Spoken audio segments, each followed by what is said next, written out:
Mercredi, des idées en goguette. Marché ouvert, des idées en vrac. Émission sur Alliance 92, tous les mercredis à 6h45 et 7h30. Rediffusion le même jour à 17h30 et à 18h. Viol et inceste briser l'omerta. Encore une fois, Joe Patricius, c'est vrai.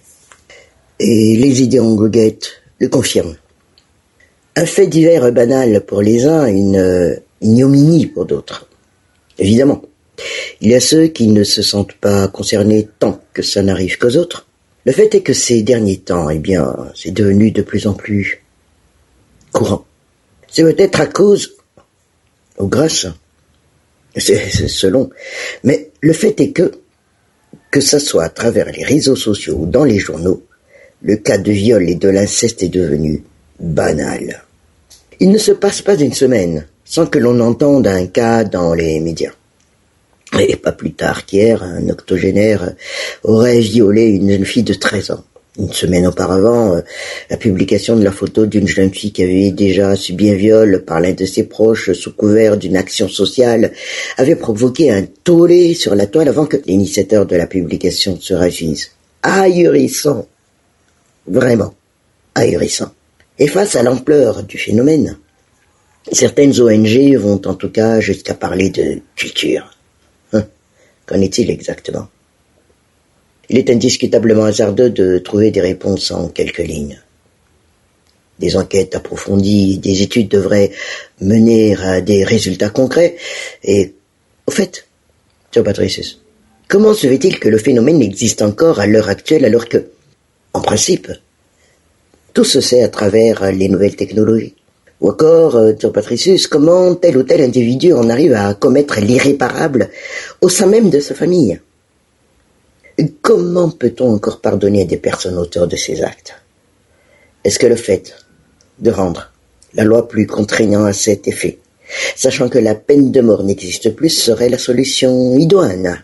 Autant d'interrogations, bien entendu, à prendre sérieusement en compte dans le cadre d'une enquête approfondie sur ces actes-là. Et la seule certitude, jusqu'ici, c'est qu'il faudrait briser l'omerta dans cette pratique.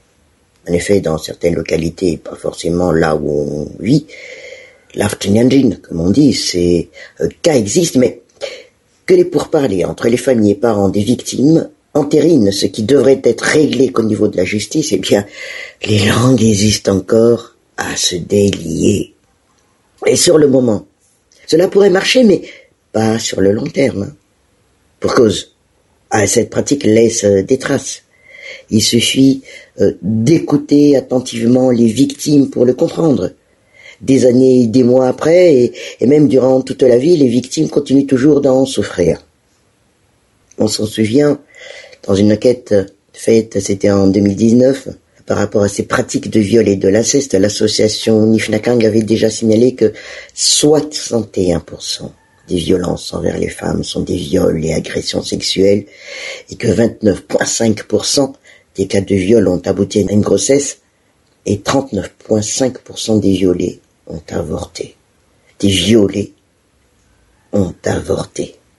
Pire encore, les agressions touchent aussi bien que les hommes que les femmes, les grands et les petits, donc sans distinction de sexe et d'âge. Mais bon, Joe Patricius, cela étant, il faut aussi reconnaître que le travail des ONG et quelques membres de la société civile dans la mobilisation et la conscientisation des citoyens pour lutter contre ces pratiques, il n'en demeure pas moins que ces efforts restent vains tant que ceux qui disposent d'un pouvoir de punition ne prennent pas leurs responsabilités. Et il faudra donc, sérieusement, que chaque responsable étatique concerné puisse se pencher là-dessus, non seulement dans la sensibilisation, mais aussi dans la répression. À commencer, par exemple, par l'examen d'une proposition de loi contraignante sur les actes d'agression, et ensuite dans la prise en charge des victimes. Il en va du respect du droit des individus au sein de la société de Joe Patricius. Mercredi, des idées en goguette. Marché ouvert, des idées en vrac. Émission sur Alliance 92, tous les mercredis à 6h45 et 7h30. Rediffusion le même jour à 17h30 et à 18h.